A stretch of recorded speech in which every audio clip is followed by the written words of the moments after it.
Well, and then let's jump into, a little bit further of the story of Will Levis. And I'm actually going to throw another one in here who didn't slide in the same way, but Hendon Hooker, Tennessee quarterback Hendon Hooker, also slid. Didn't know where these guys were going to go. In the beginning, though, it was definitely looking like, okay, all the quarterbacks are going to, they went 1, 2, 4, it was just like, okay, quarterbacks are going to go fast. Will Levis, there have been rumors that he might be the first overall pick in this draft. Yeah. And then you see him like, okay, well, he's passed the Colts at 4. Who else is going to need him? Okay, well, I don't see the Falcons taking him. I don't see, and you start to look at who are the teams that need a quarterback. Yeah. And there were a lot that didn't, and Will Levis just kept dropping off the board. It wasn't that they were taking other quarterbacks anymore. They were just valuing other positions.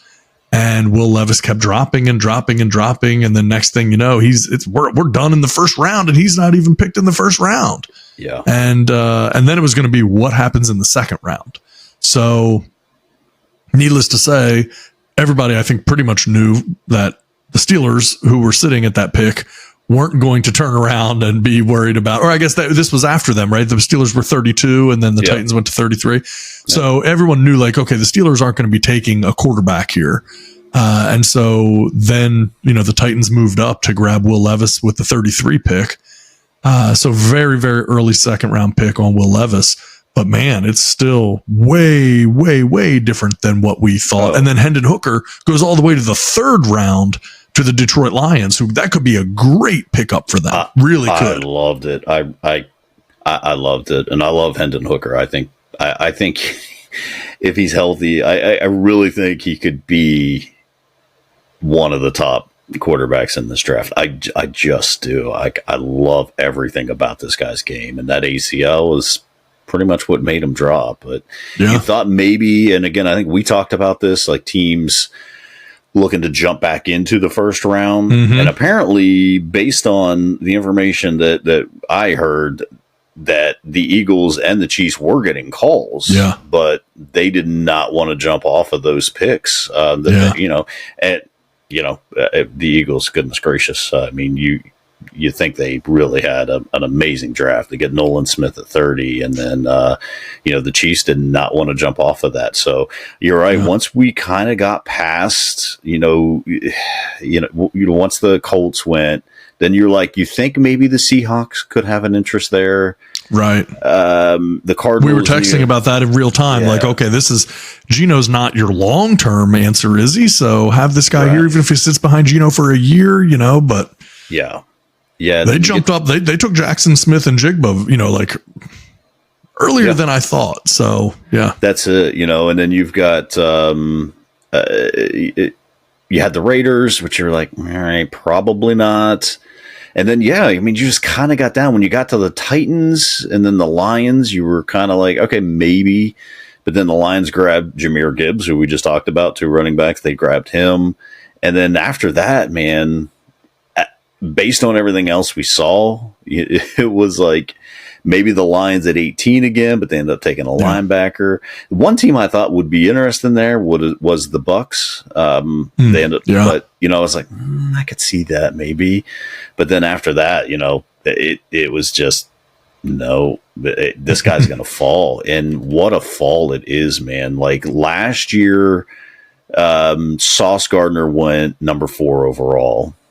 And Christian Watson went in the second round, pick 2. Do you know their difference was $33.45 million for Sauce, $9.24 million for Christian Watson, $24 million. 3 times as much. The 4th overall pick gets a 4-year fully guaranteed contract. About the only good news would be they can't use the 50-year option on him, and he can either hit the open market or get franchise tag in 2027. But I mean, this dude lost wealth from dropping out of that first round. I mean, severe wealth dropping out of that first round, which is crazy. What do you think about him not showing up night 2?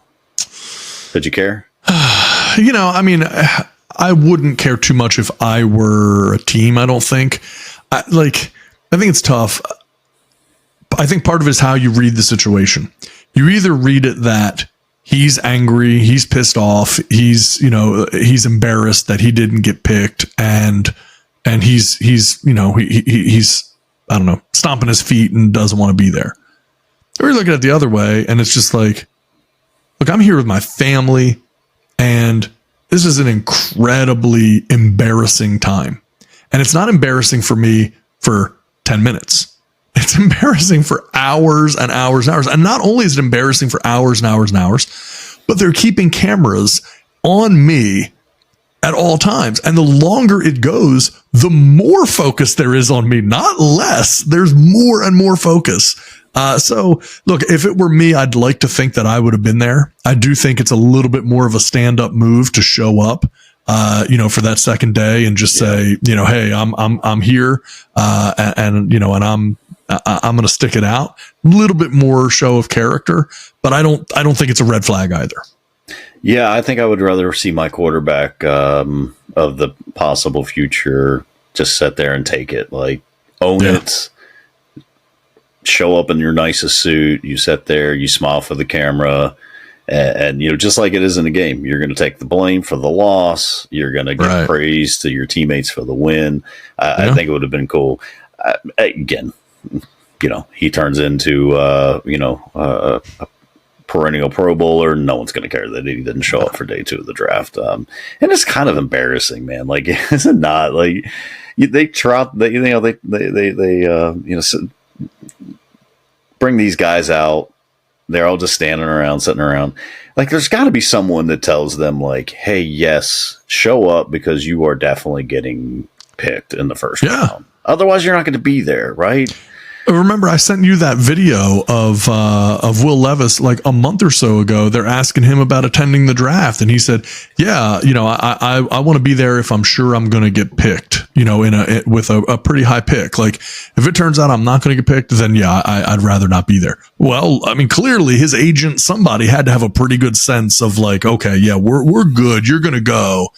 And it just didn't fall that way. Yeah, I wonder who is in their ears saying like, yeah, there's a great chance you're going to be picked or whatever. And then, you like the toe injury thing showed up. Like what?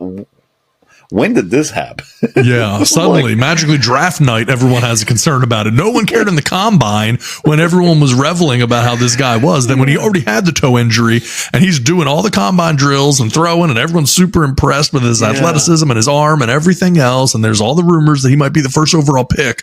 Nobody said, oh, but his toe, and then magically draft night, turns out everyone's concerned about his toe. Yeah. I was like, so you're not going to pick a guy up because his toes hurt? It just didn't make any sense. I'm assuming that was probably his agent just getting that out there, like, hey, by the way, he's got a toe injury. Right. I mean, it had to be, right? He had to be doing something to make some excuse.